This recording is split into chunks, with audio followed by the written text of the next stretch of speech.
We're back at the same spot where we first showed you the 2022 Honda Civic. Why? Because I'm standing right next to the all-new 2022 Honda HR-V. Let's take a first look.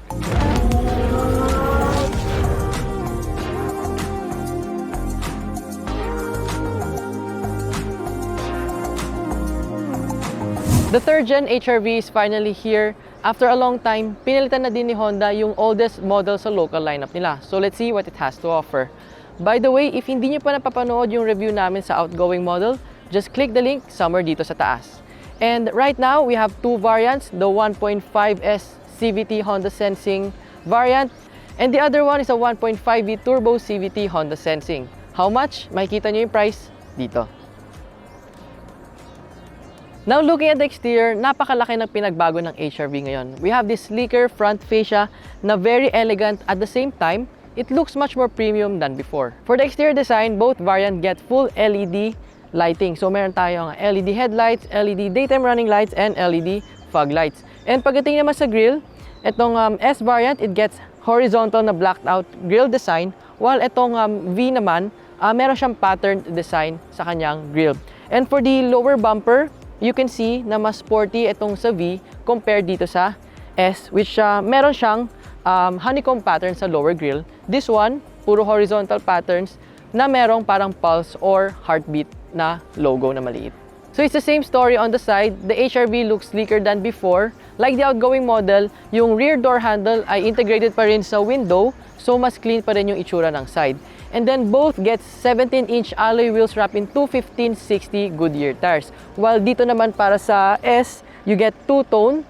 Dun sa V, naka gunmetal gray finish siya. At the back, the HR-V gets a swept back tailgate design. Actually, mas visible to from the side.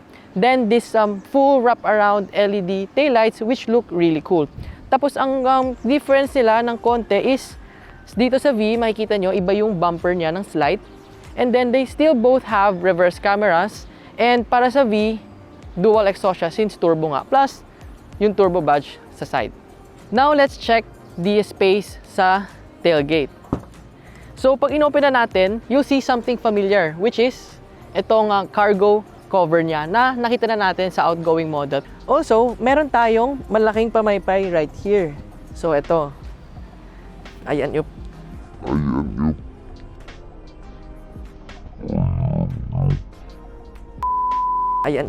pamaypay natin. Pero this time, naka-mount na siya dito sa taas. And then, for the space, it's pretty decent. We don't have the exact numbers, pero it will flash right here. And I think, itong space na to, kasya dyan ang mga around 3 to 4 luggage, small luggage. And if ever naman na kailangan nyo ng more space, we can always fold the seats down. So, ayan. Pag finold natin, it's very flat. So, mas malami pa kayong pwedeng ilagay sa loob. Inside, the HR-V is also a huge step up in terms of design. It's not as unique pero very well upgraded and more modern na siya. The seats are similar if not the same sa makikita sa city. Fabric yung material for the S while the V gets leather with butterfly style headrest. Moving on, the HR-V gets a new 3-spoke steering wheel which looks really nice. It has both audio and Honda sensing controls on both variants. Polyurethane yung material sa S while leather wrap sa V. Sa instrument cluster naman, the usual 2 analog tach and speedo with a 4.2-inch display sa gitna. While sa V naman, analog speedometer with a 7-inch digital display sa left half. For infotainment, both variant gets an 8-inch touchscreen infotainment system with Apple CarPlay and Android Auto. If familiar to, same kasi siya sa system na gamit ng Honda City. Paired naman to sa 6-speaker audio system. Other features are single-zone automatic climate control, now operated with dials instead of touch panel, 2 USB ports in front, paddle shifters, and rear AC vents. By the way, the second row seat bottom can be folded up like in a pickup as part of Honda's ULTR seat configurations. Safety also receives a huge upgrade with the all-new Honda HR-V, just like the Civic. Honda Sensing, the brand's suite of advanced driver assist technology, is now standard across the range. This means all 2022 Honda HR-Vs get collision mitigation braking system, lane keeping assist system, road departure mitigation system with lane departure warning, auto high beam, adaptive cruise control with low speed follow, and lead car departure notification system. Before we take this for a quick drive, let's see what's under the hood. Unlike the previous gen, the 3rd generation HRV comes with 2 engine options.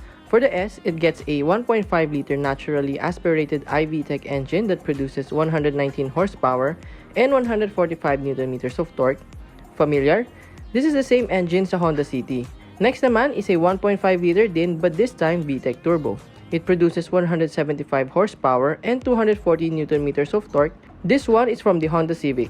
Of course, both engines are paired to Honda's Earthdream CVT.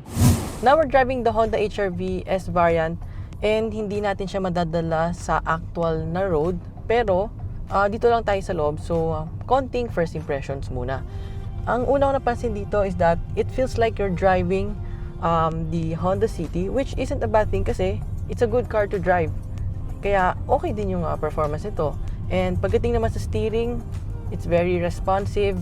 Acceleration, okay na okay din. Just like all other Honda vehicles. So, talagang maganda yung performance niya based sa natatry ko ngayon.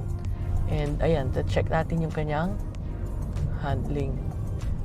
Pagdating sa mga turns, kayang-kaya niya. Feels very stable.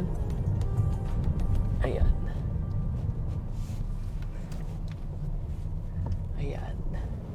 Enjoy siya i-drive actually. And we're just doing curves and then mafe-feel mo na it's very responsive, yung handling maganda.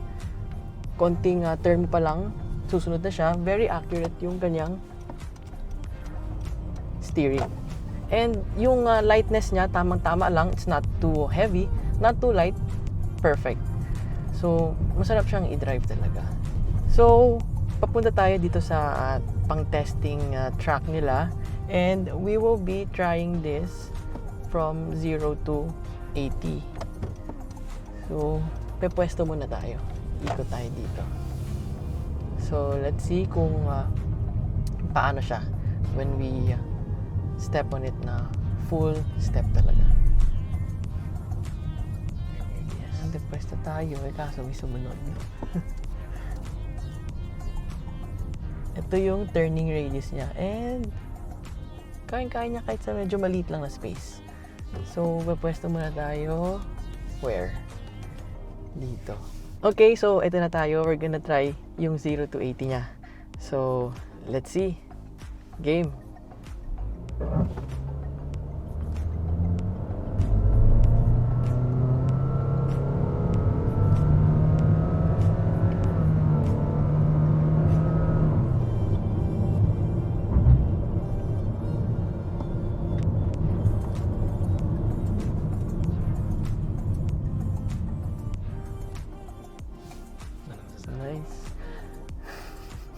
So, it's nice.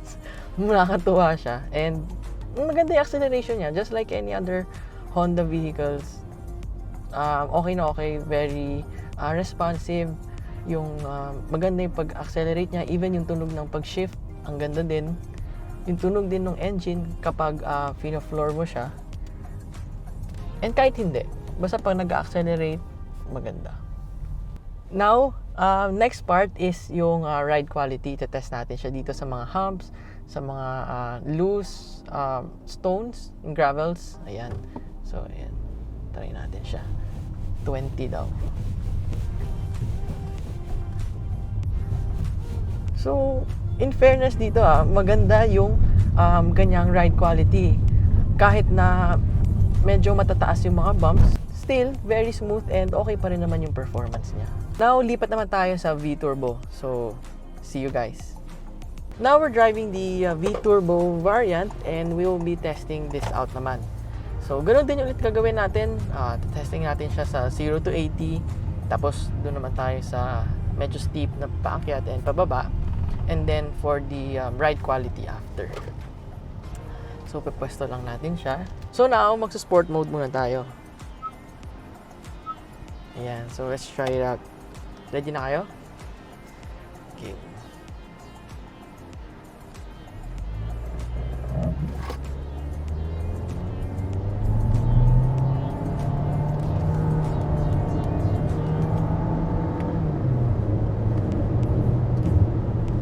bilis niya.